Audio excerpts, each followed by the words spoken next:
Bismillahirrahmanirrahim. Assalamualaikum warahmatullahi wabarakatuh.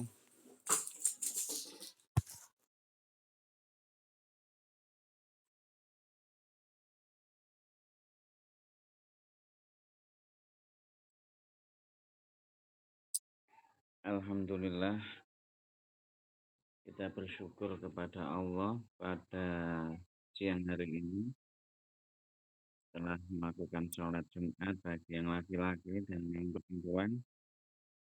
Semoga sudah melaksanakan sholat duhur semuanya.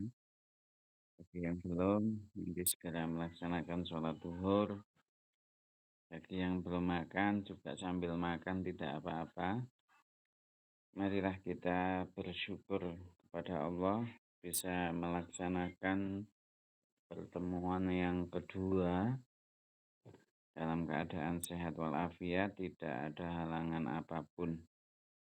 Marilah kuliah ini kita mulai dengan bacaan Fatihah biniyatin sholihah wa biridhai ta'ala wa bi syafaati Rasulillah al-Fatihah.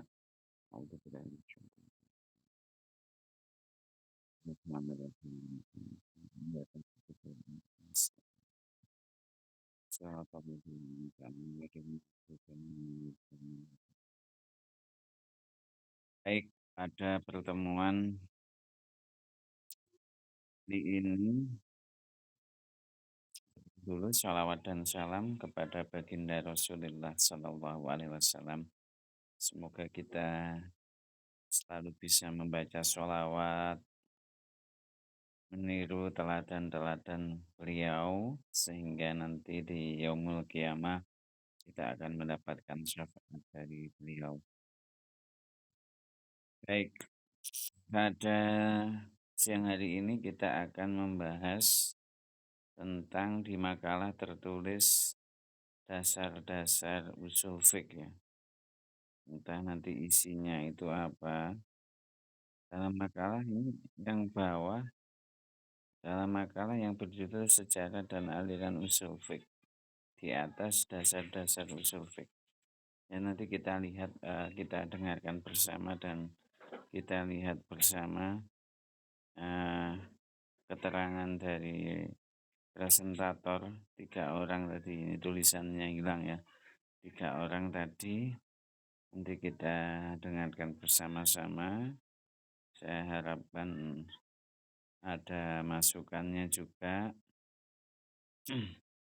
Kalau dalam aliran usul fiqh itu ya identiknya ada 2 sebenarnya ya. Yang mutakalimin atau syafi'iyah yang notabene-nya itu adalah berangkat dari konteks menuju teks.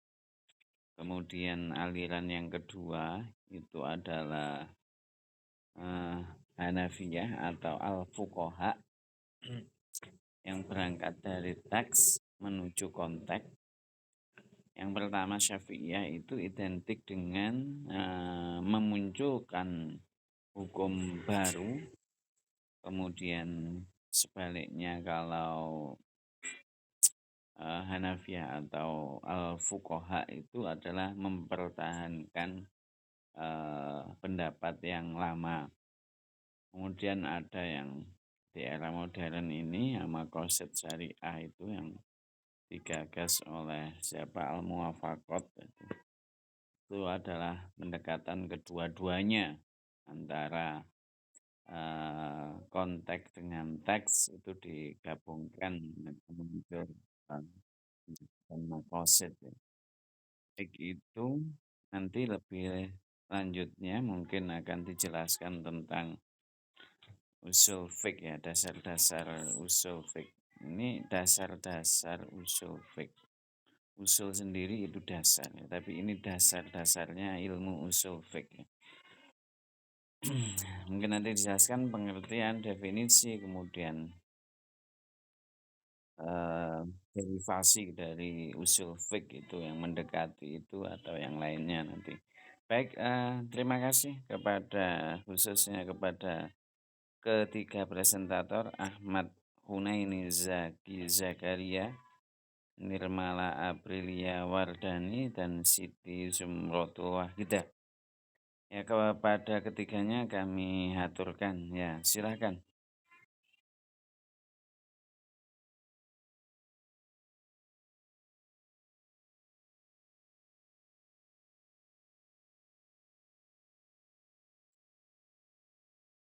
Waalaikumsalam warahmatullahi wabarakatuh.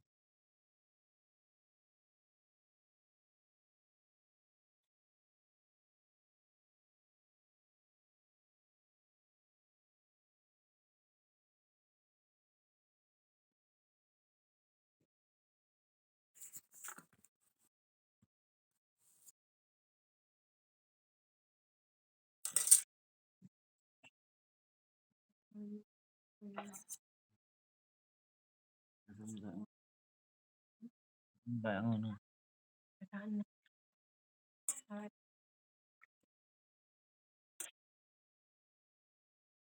Dapat mana? Dapat mana?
Tarkib idofa, bukan idlafa. Idofa. Iya, itu dot. Cuma ditulis D sama L. Ya, kalau Anda membaca idlafa, jadi itu masih transliterasi ya. Mana itu idofahnya mana? Nah, sebenarnya harus ditulis miring ya. Sama tulis miring ya, idofa. Ya, silakan dilanjutkan, idofa ya.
Istis istishab. Mana? Iya, istishab.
Hmm.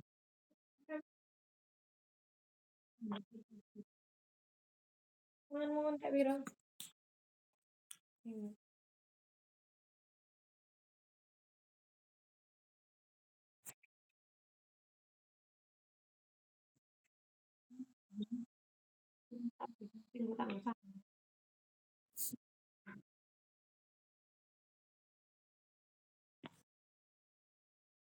Hmm. Mấy màu này? Iya. Kan mulai gitu gitu ya.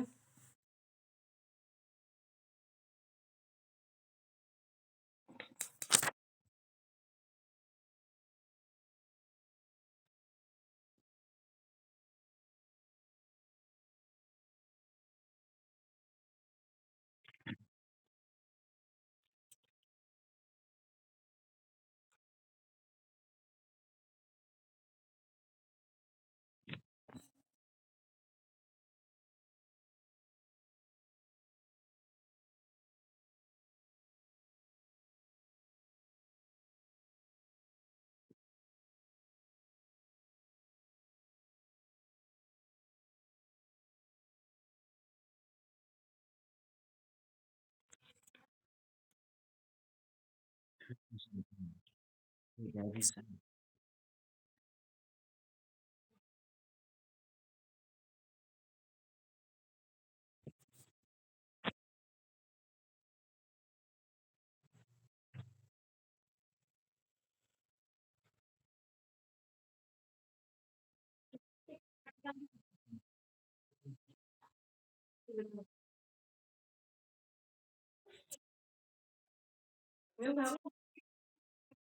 Nah, nah.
Nah, benar.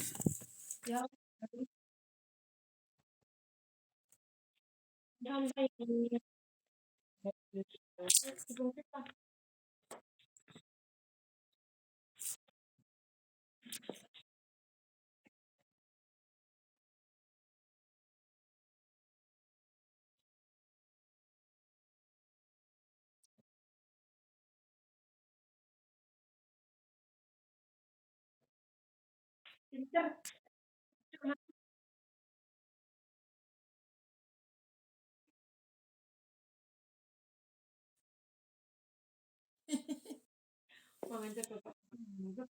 Iya.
Baik, sudah ya.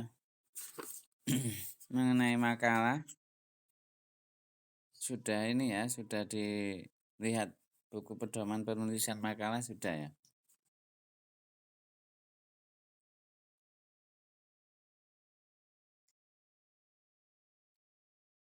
Sudah di-download ya buku pedoman penulisan makalah.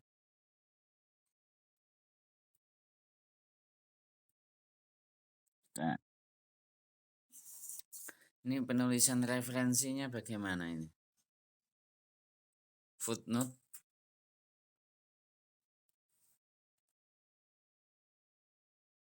Nih daftar pustaka ini ya.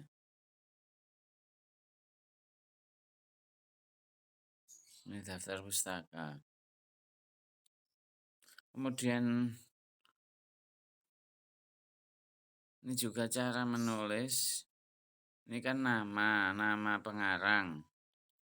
Kemudian judul kan ditulis miring gitu ya. Ya, kalau di daftar pustaka kan tidak perlu dicantumkan halaman.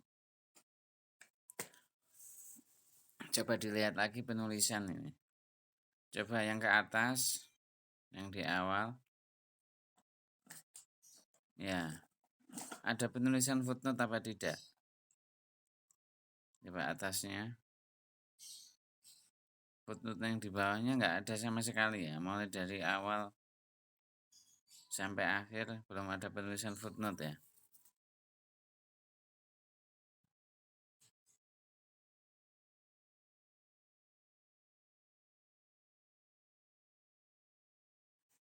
Iya, catatan kaki.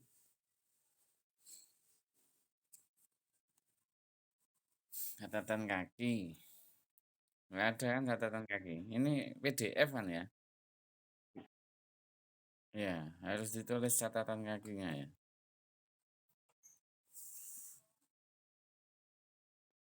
Catatan kaki. Coba lihat rumusan masalahnya. Mana rumusan masalahnya? Berapa? 3. Bagaimana definisi dan objek kajian usul fiqh? Jadi 1. Perbedaan usul dan ilmu fiqh. Bagaimana sejarah usul fiqh? Kalau rumusan masalah 3, maka kesimpulan juga 3. 3 paragraf. Jadi kesimpulan berapa paragraf tadi?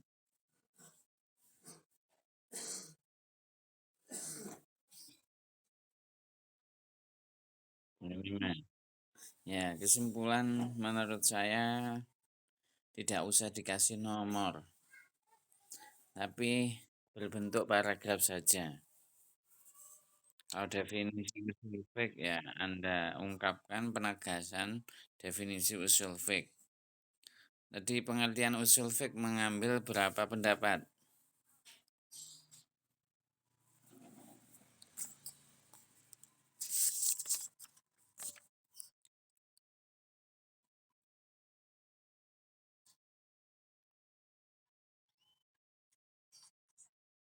Hanya satu saja dari Ghazali, Imam Ghazali.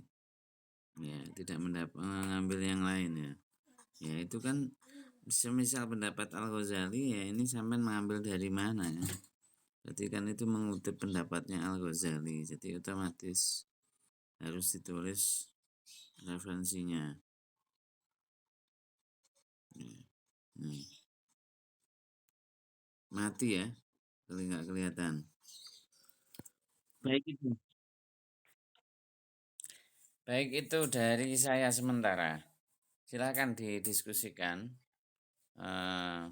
mengenai makalah ini. Mungkin ada yang perlu ditambahkan ya. Nanti juga akidah itu kok masuk dalam pembahasan usul fiqh gitu. Coba nanti didiskusikan apa betul akidah itu masuk pembahasan usul fiqh. Silakan didiskusikan. Saya serahkan kembali kepada moderator untuk mengarahkan perkuliahan ini.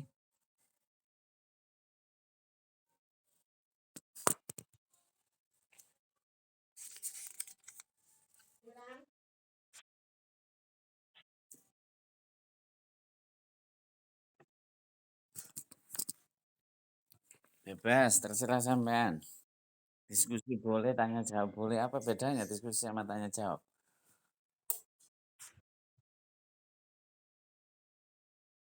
Ya, silakan.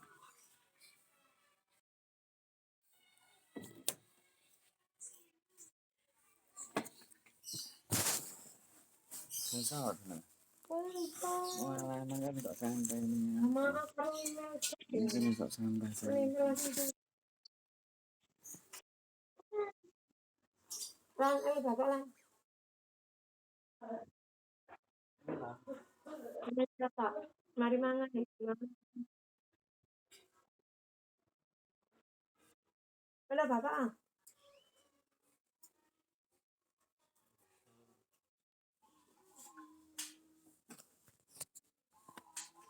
Nanti, siap Bapak kalau.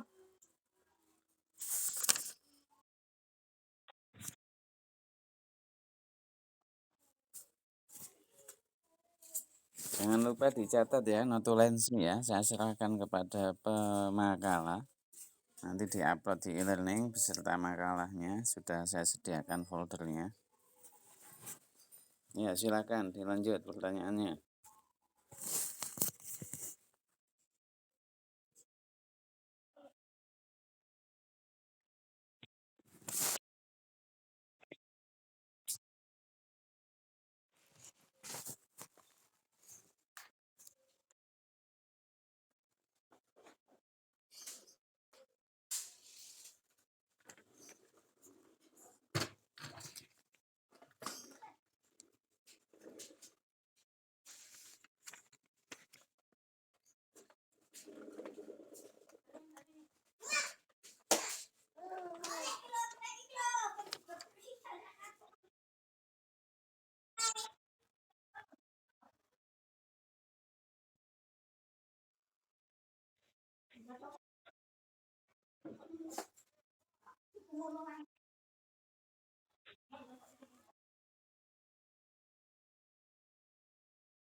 Sudah.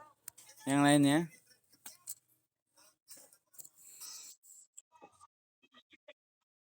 Ya, yang ini dulu. Ini pertanyaan lain kan, tidak ada hubungannya dengan pertanyaan pertama. Yang Mas kedua ingin bertanya pertanyaan lain, apa masih ada hubungan dengan pertanyaan pertama? Gimana? Pertanyaan lain, sebentar kita pending dulu. Mungkin ada mengungkapkan. Tadi pemakalah mengatakan apa? Fikih dengan usul fik pada dasarnya sama.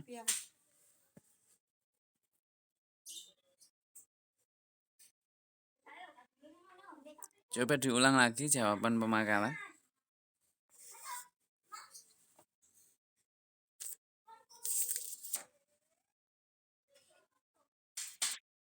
Iya. Apa perbedaan fikih dengan usul fik?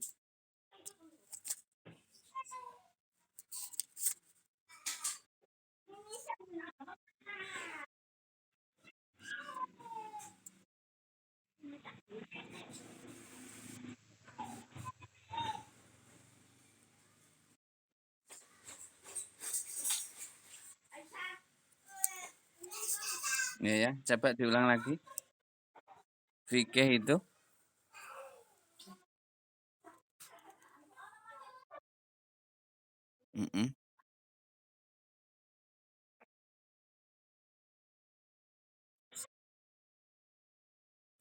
ya, ada yang berbeda. Perbedaannya di mana?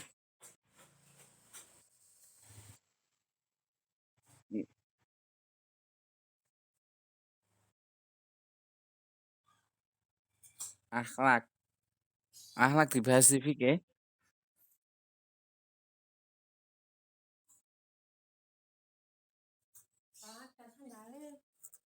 Kendala adik kono. Dah, dah.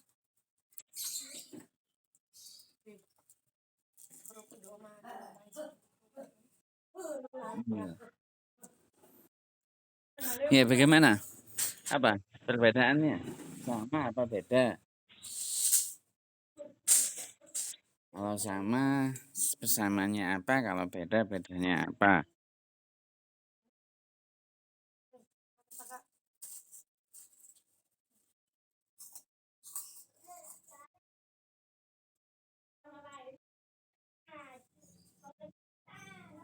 Ya, persamaannya sama-sama membahas tentang hukum dalam Islam. Ya, sama. Oke, perbedaannya.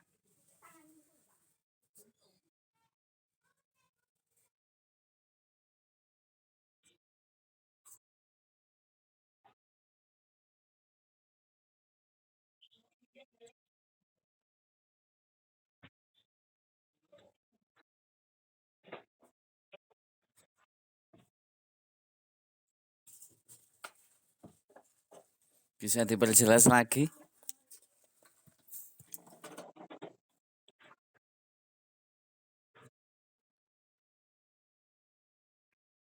Ya, perbedaan isinya ketika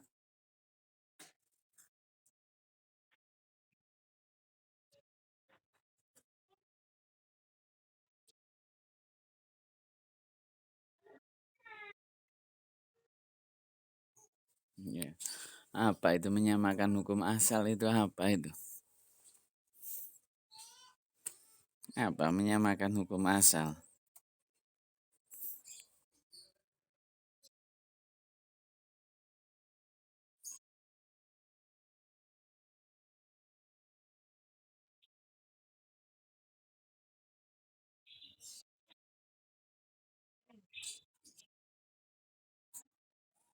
Ya, kias itu ya, membahas tentang kias, menyamakan hukum asal. Ya, baik. Silakan yang lainnya ditanggapi tentang apa perbedaan fikih dengan usul fik. Apa jawabannya pemakalah ini ada yang ingin menambahkan atau mungkin tidak setuju?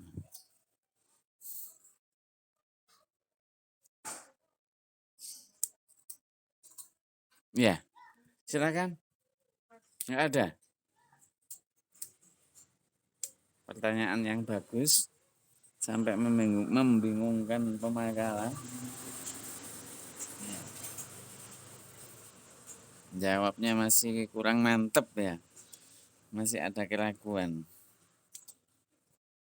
Ya, sedikit ragu, nggak usah ragu ya. Saya baca di buku ini mengatakan kalau fikih itu seperti ini, kalau usul itu seperti ini.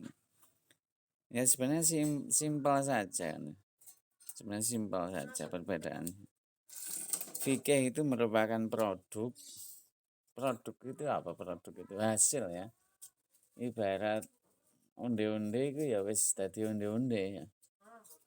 Sedangkan usul fik itu ya hakikatnya adalah merupakan alat atau metodologi ya bagaimana bisa jadi onde-onde itu tadi. Dan sebenarnya hanya itu saja. Usul fik itu ya namanya usul. Usul itu kayak dasar-dasar dari fikih. Iso dadi fikih, dasarnya itu dari mana? Dasarnya dari mana? Maka sebenarnya yang perlu ditegaskan adalah objek kajian usul fik itu apa? Di dalam pemakalah itu Anda harus menegaskan objek dari kajian usul fik itu apa. Memang sederhana itu tadi. Kalau fikih itu sudah menjadi produk. Sudah menjadi produk misalkan apa? Zina ya. Zina itu adalah haram. Sudah. Zina itu haram. Fikih cuma mengatakan itu zina itu haram. Zina itu haram. Nah, kemudian untuk mengatakan haram itu sumbernya dari mana? Ya, proses dari haram itu diungkapkan semuanya dari Al-Qur'an. Ya, apa dalilnya tentang zina apa? Apa dalilnya? Dalil zina itu az-zani waz-zaniyatu bukan itu ya. Zina itu haram, tapi nikah itu halal. Nah, bedanya kan tipis ya bedanya. Ya, ada akadnya. Kalau nikah itu bangga untuk disiar-siarkan. Ya. Zina tidak bangga. Dalil Al-Qur'annya mana? Hadisnya mana? Ya. Proses menjadi keharaman zina itu yang disebut dengan usul fik. Ya, penggaliannya di situ. Jadi di situ ya. Nanti Mama Kalah mungkin akan memberikan penegasan. Sebenarnya apa sih yang menjadi objek dalam kajian usul fik itu apa? Sehingga akan mantap ya muncul ketidakraguan. Oh kalau usul fik itu seperti ini. Oh kalau fikih itu seperti ini. Pada hakikatnya juga ada perbedaan kan antara fikih dengan syariat. Ya. Apa perbedaan fikih dengan syariat? Kalau syariat itu seperti ini, kalau fikih itu seperti ini. Nanti mungkin Pemakala akan menjelaskan perbedaan tentang apa itu syariat, apa itu fikih. Baik itu, ya menjadi PR. Nanti akan kita bahas. Silakan. Kalau untuk pertanyaan pertama kita tutup oleh pertanyaan kedua. Ya silakan.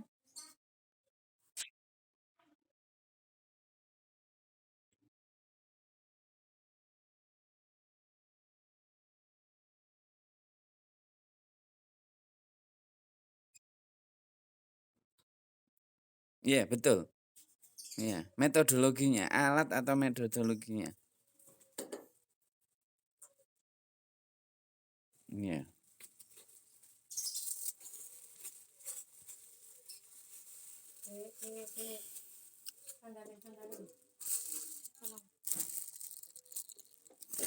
Baik, pertanyaan pertama kalau tidak ada pertanyaan dari audien atau pemakalah sendiri ingin menanyakan, silakan. Atau pemakalah memberi penegasan, juga silakan yang masih terkait dengan pertanyaan kita yang pertama.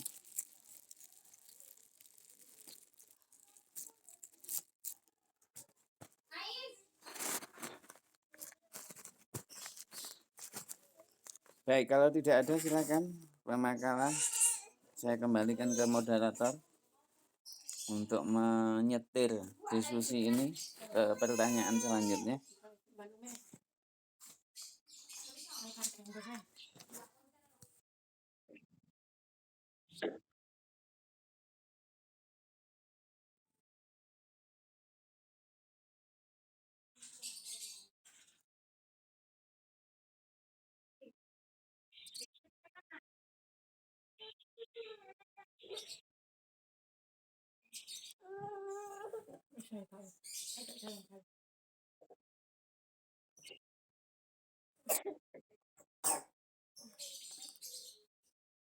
Akan S ya.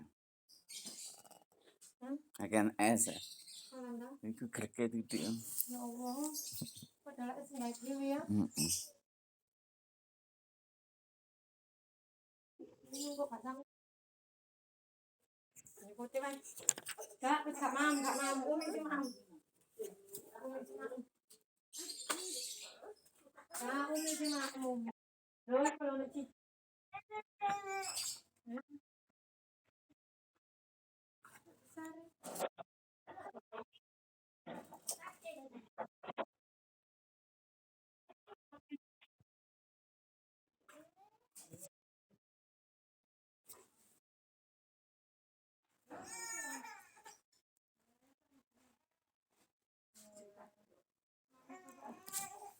Jadi halaman berapa itu? Makalah halaman berapa itu? Silakan ditunjukkan ke makalah. Kata-katanya apa, sumbernya dari mana itu. Itu ya. Bagus sekali pertanyaan. Meskipun ilmu fikih lebih dahulu dibukukan sebelumnya, Karena menurutnya fikih sebagai produk ya, ini kan fikih sebagai produk tidak mungkin terwujud tanpa adanya metodologi istimbat. Dan metode istimbat ini sendiri adalah inti dari bagian usul fiqh. Yang ditanyakan apa? Metodologi istimbat.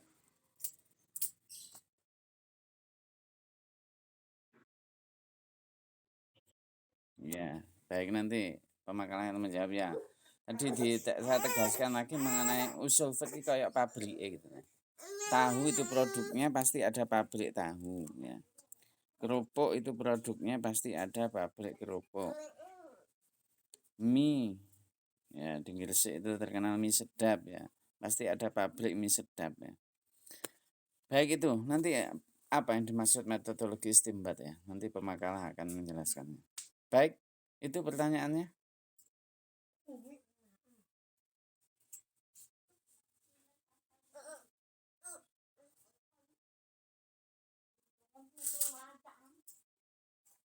Ya, silahkan dijawab atau pertanyaan yang lain dulu ditampung atau terserah langsung dijawab juga tidak apa-apa.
Bentar.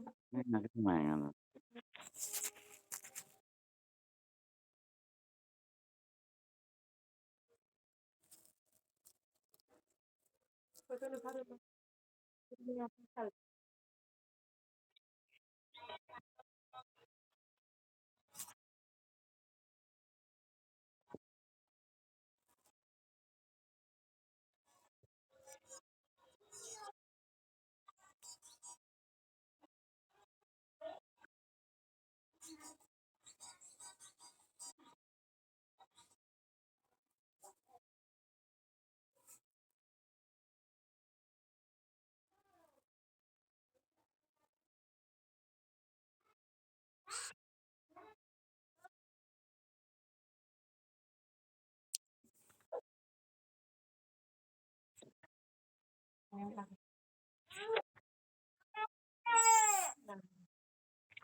Namanya diungkapkan ya, agar dicatat oleh pemakalah.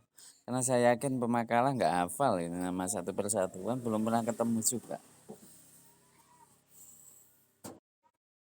Ya,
di sana.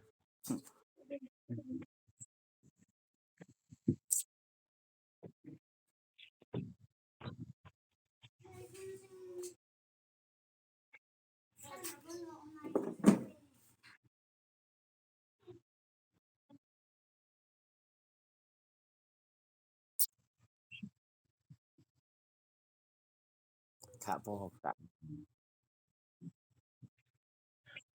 Kak lah, kadang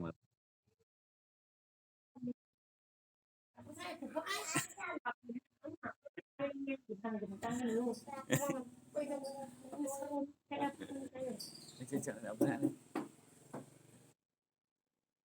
Nggak apa-apa. Kali nggak apa-apa.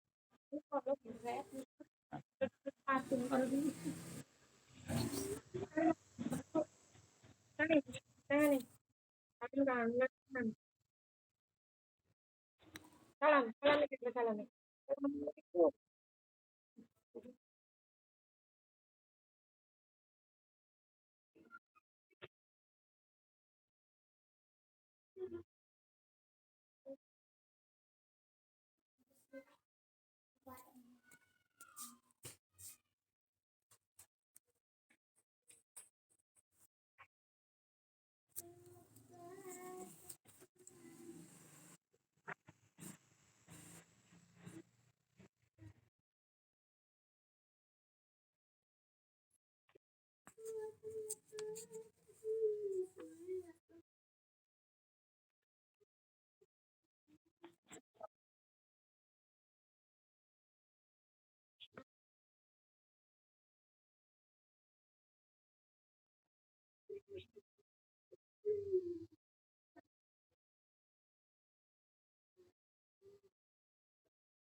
Ya, bagus ya, kemana-mana ini, sampai jam 14:12.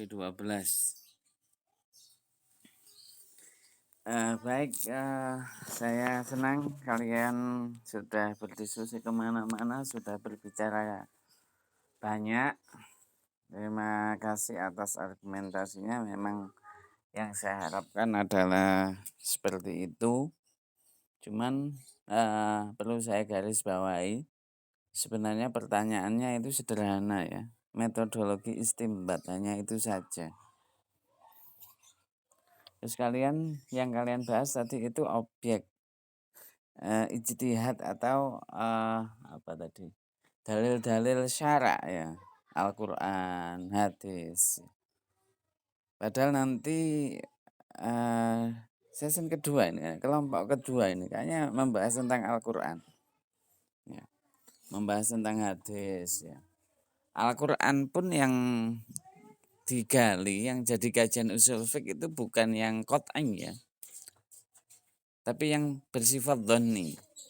Ya, nanti lebih jelasnya mungkin akan dipaparkan oleh kelompok selanjutnya yang akan mempresentasikan mengapa Al-Qur'an dijadikan hujah ya, dijadikan dalil sebagai sumber hukum Islam itu. Nanti juga hadis juga gitu. Hadis juga nanti diklasifikasi berdasarkan kualitasnya, hadis yang sahih, hadis yang dhaif gitu. Jadi nanti ada hadis juga seperti itu. Jadi ada klasifikasi tertentu ya. Kalau sudah ayatnya itu qat'i, kalau hadisnya itu sudah jelas, maka tidak perlu ini lagi, di ijtihati lagi atau dikaji berdasarkan usul fiqh ya, atau dikaji ulang ya.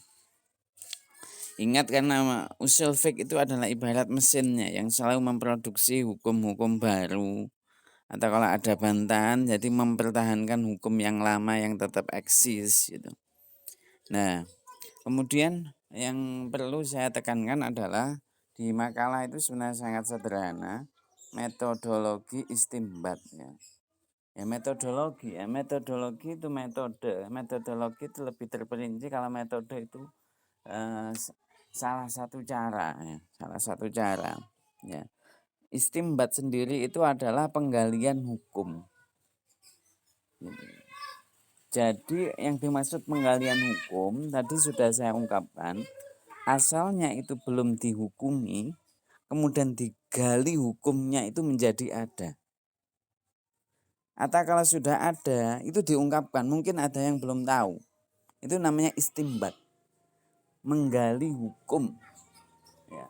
Kalau hukum, ya untuk menentukan haram, menentukan makruh, ya itu namanya menggali hukum. Menggalinya, istimbat itu menggalinya.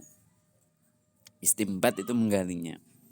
Sebenarnya yang lebih jelas ini adalah yang dimaksud metode istimbat itu adalah salah satu unsur dari ijtihad. Jadi ijtihad itu memiliki 5 unsur. Nanti juga ada sebenarnya pembahasan tentang ijtihad itu ada di bab akhir itu ya, ijtihad mujtahid itu.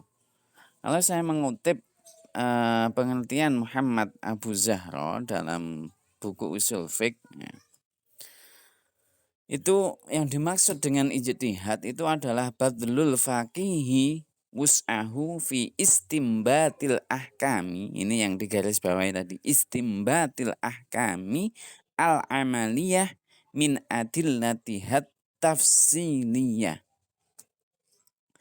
Apa yang dimaksud dengan ijtihad itu? Ijtihad adalah badlu itu adalah mengerahkan kemampuan ya, badlu mengerahkan segala kemampuannya.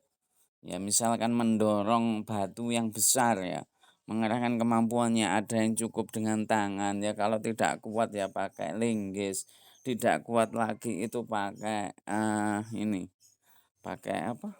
Mesin apa itu yang alat mobil derek itu ya, pakai itu atau pakai apa itu. Yaitu namanya mengerahkan segala kemampuannya al-faqih. Ya al-faqih itu orang yang ahli fikih. Maka saya mengatakan al-faqih ahli fikih.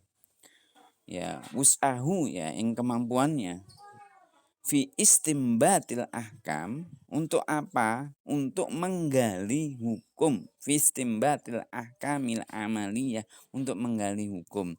Dari mana bisa menggali hukum itu? Yang digali itu hukum dari mana? Min adillatiha at-tafsiliyah, dari dalil-dalil yang terperinci.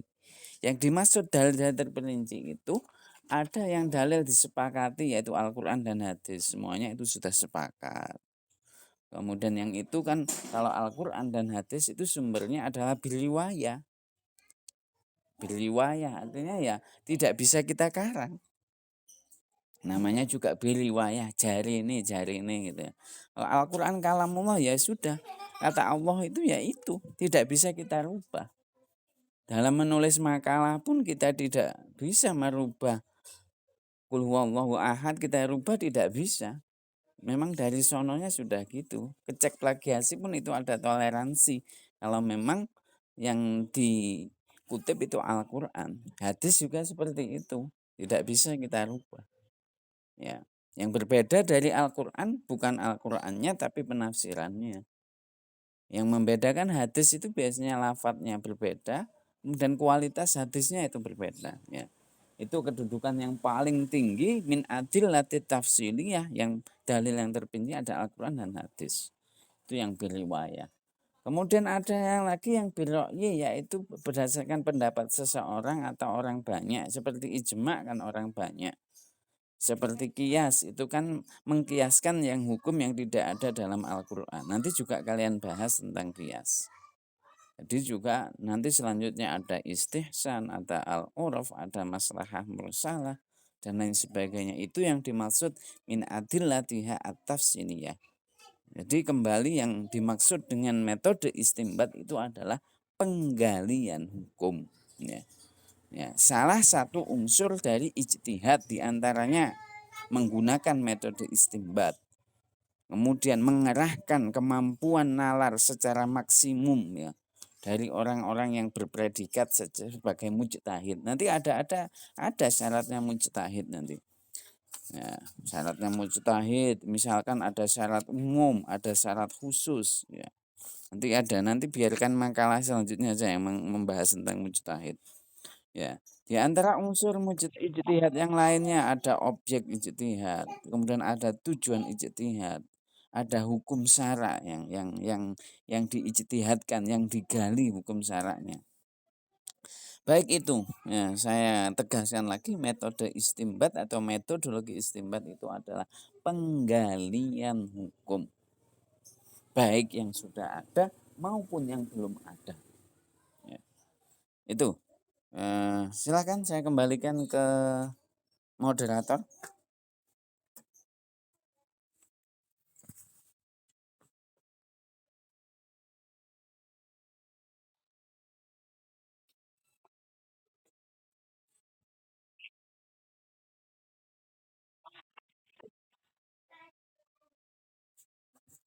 Ya terserah moderator, terserah kesepakatan satu kelas. Kalau cukup ditutup, kalau masih ada kan waktunya ya. Kita dibatasi waktu jam berapa? Selesai. Di jam 14 lebih berapa? Ya, berarti masih ada waktu. Terserah kalian.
Ya, masih mikir ya, belum dijawab ya.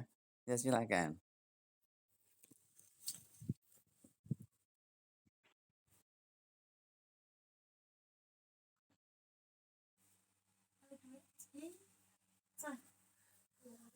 Belum ada.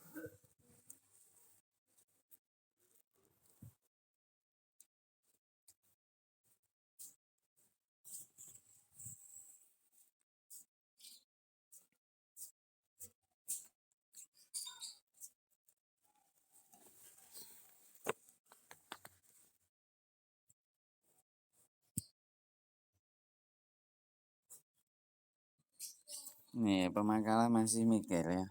Atau yang lain teman-teman yang lain bisa menjawabnya. Atau masih ada unek-unek lagi mengenai makalah atau khususnya tema kali ini. Silakan diungkapkan mumpung masih ada waktu sambil menunggu pemakalah.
Sudah, pada diam. Selesai. Yang lainnya?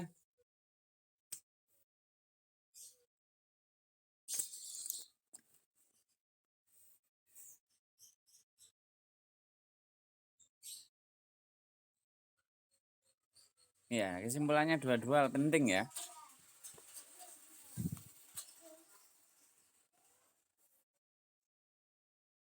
Tanpa fikih, tanpa produk kita tidak bisa menikmati. Ya, tanpa fikih kita tidak bisa menikmati. Kemudian tanpa mesin, tanpa pabrik, kita tidak bisa memproduksi. Nah, itu bagaimana Anda memikir? Tanpa fikih, ya, kita tidak bisa makan tahu. Kalau pabrik tahu dihilangkan, ya tidak ada produksi tahu lagi. Ya, jadi melihat kondisi juga ya. Itu gambaran saya seperti itu. Nanti bisa Anda gambarkan ya. Nah, makanya yang dipertegas itu adalah dalam makalah ini saya lihat tadi secara sekilas, saya belum baca secara ini di laptop belum saya baca, hanya saya baca presentasi tadi itu. Objek pembahasan usul fiqh itu perlu dipertegas. Objeknya itu apa? Kalau yang saya tahu itu ada 4. Makalah tadi menyebutkan berapa objek pembahasan usul fiqh?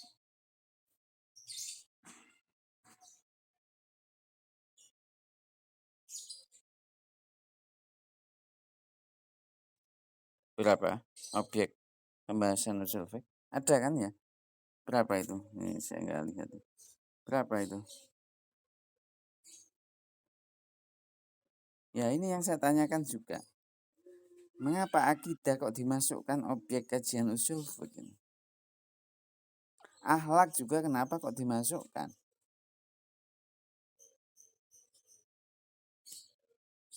Ya. Ini tanda tanya ini. Akhlak kok dimasukkan, akidah kok dimasukkan. Akhlak itu kan ya amalan hati juga kan. Akidah juga hati. Akhlak itu buah dari ini. Apa ada di usul fik nanti membahas tentang akhlak apa akhlak?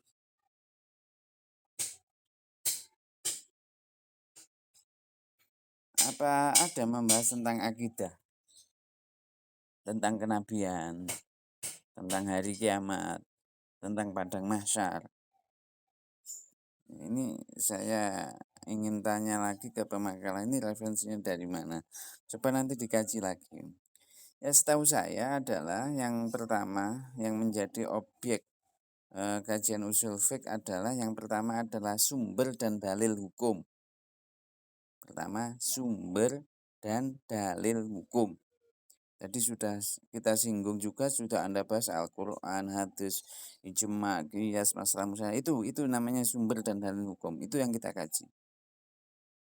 Kemudian yang kedua, objek dari usul fiqh itu adalah kaidah-kaidah. Ya. Kaidah itu adalah cara menerapkan kaidah tersebut yang berdasarkan sumber dan dalil hukumnya. Ada kaidah-kaidah nanti. Nah, Taghayyurul ahkam bitaghayyuril azminah wal amkinah itu. Nanti ada kaidah-kaidah. Itu yang menjadi objek itu adalah kaidah-kaidah. Kemudian yang ketiga yang menjadi objek dalam usul fiqh itu adalah mujtahid ya. Di mana mujtahid itu adalah orang yang ahli ya. Syaratnya itu bagaimana? Jadi mesin atau pabrik itu butuh seseorang yang ahli. Tidak mungkin pabrik itu akan berjalan sendiri. Ya mobil tidak ada yang nyetir nggak jalan. Ya, pabrik juga gitu. Nah, orang yang menjalankan pabrik tadi menjalankan usul fiqh itu dinamakan mujtahid. Hasil dari kerjanya mujtahid itu namanya ijtihad. Nanti yang dibahas di usul fiqh itu ya mujtahid juga ijtihad. Nanti ada kategorinya siapa yang berhak untuk jadi mujtahid ya. Apalagi di era modern seperti ini kan sudah berkembang ada klasifikasi ulama. Itu mujtahid dan ijtihad yang ketiga. Yang keempat yang menjadi objek pembahasan usul fiqh itu adalah hukum-hukum syara. Ya, hukum-hukum syara ya. Ini nanti ada mahkum fi, macam-macam hukum taklifi, ada mahkum alai, mukallaf dan persyarat-syaratannya ya. Jadi hukum-hukum syara dari hasil dari usul fiqh itu nanti akan timbul hukum-hukum syara ya yang tadi saya ungkapkan wajib, haram dan lain sebagainya, hukum-hukum syara. Yang dibahas itu 4, sumber dan dalil hukum yang pertama, yang kedua kaidah-kaidah dan cara menerapkan kaidah tersebut, ketiga mujtahid dan ijtihad, keempat hukum-hukum syara. Saya kira itu. Terima kasih khususnya kepada pemakalah yang sudah mungkin malam nggak tidur memikirkan makalahnya. Ya, itu. Aplaus dulu kepada ketiga pemakalah yang sudah berusaha secara maksimal, sudah termasuk mujtahid, ya, mengeluarkan kemampuannya menjadi pemakalah ini ya, sudah luar biasa. Baik itu, silakan ditutup pesan dan kesannya. Apa pesan dan kesannya setelah membahas tema pada kali ini, apalagi Anda termasuk sang juara, orang kelompok pertama yang berani tampil itu sudah saya akui luar biasa. Silakan ditutup pesan dan kesannya.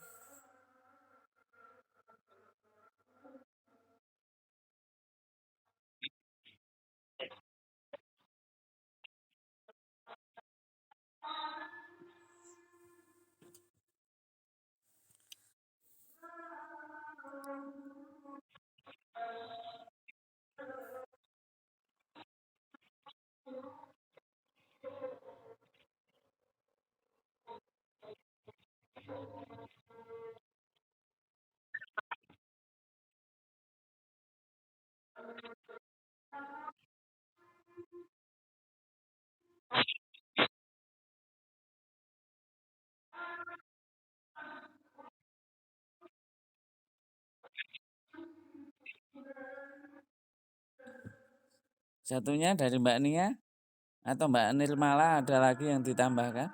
Siapa? 3 orang ya? Nia, Nurmala, ya Nirmala. Pesan dan kesannya?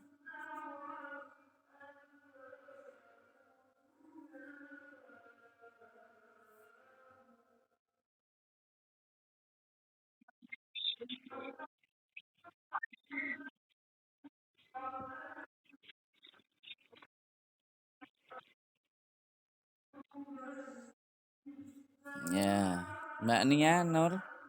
Ini di Google Meet-nya namanya Mbak Nia Nur. Iya ya. Yang ketiga itu ya.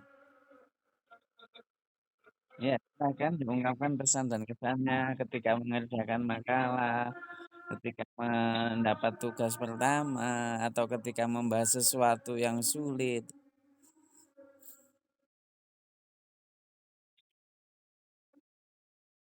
Satunya siapa?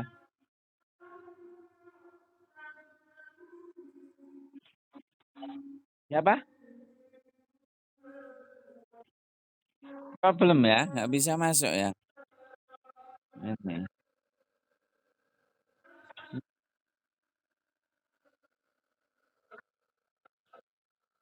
masuk. Siti Zumro, silakan diungkapkan pesan dan kesannya ya. Atau kesannya saya keberatan pakai Google Meet gitu. Kan pakai apa main.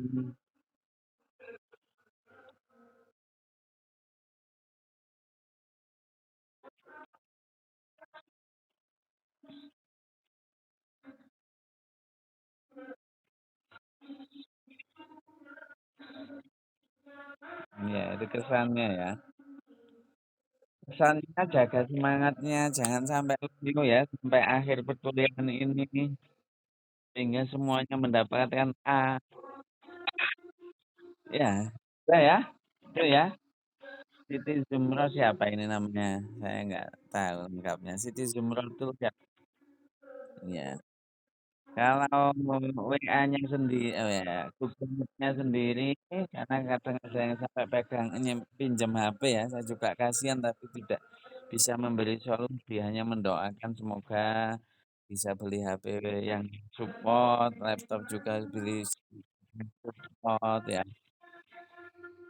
bisa dapat sinyal yang bagus ya. Itu ya. Terima kasih semuanya. Segala keluhan atau kendala silakan ungkapkan di WA. Semoga saya bisa mengajarkan mata kuliah ini sampai akhir, sampai kalian berhasil ya. Tuh kita tutup dengan doa kafaratul majelis. Subhanakallahumma wa bihamdika asyhadu an la ilaha illa anta astaghfiruka wa atubu ilaik. Wassalamualaikum warahmatullahi wabarakatuh.